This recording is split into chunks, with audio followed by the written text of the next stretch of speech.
So this happens whenever there's a power inconsistency in Dragon Ball Super. Everyone is split.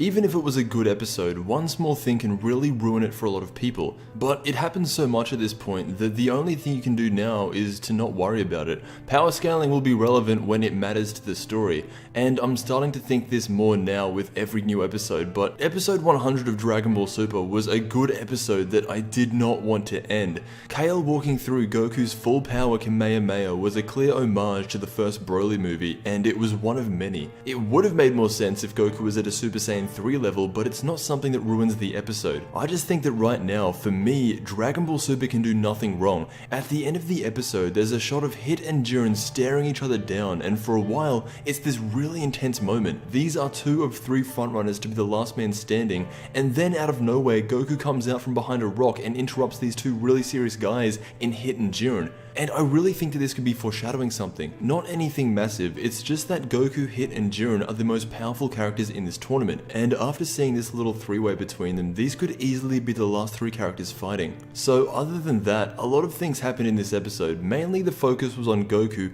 and the 2 other Universe 6 Saiyans. Now, I don't know what's up with Kale, whether she's mad in love with Khalifa or she just really looks up to her, because when Khalifa was fighting Goku, Kale tries to help by firing off one of the most pathetic energy blasts I've ever seen. Goku brushes this off and tells her not to be a bother, and after Goku said that to her, she legitimately started to cry. And this is why I find it really hard to take her seriously. I don't know how to describe it, but she reminds me way too much of a hentai character, and maybe that's who she secretly is, but whenever she transforms, the only thing she can do is say Goku's name. Vegeta sees this form and he says that he's never seen it before, and that it might be a Saiyan's true form.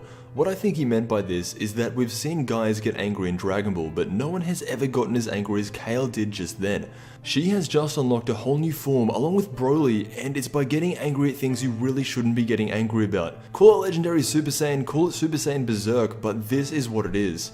She continues fighting Goku, and she's winning. Goku turns it up to Super Saiyan Blue, and there is still nothing he can do. But more importantly, what happens next is she explodes. Energy starts pouring out of her, and this energy starts knocking people into the void. This is when Jiren decides it's finally time to do something, and with the most basic energy attack, knocks Kale out of her Berserk form.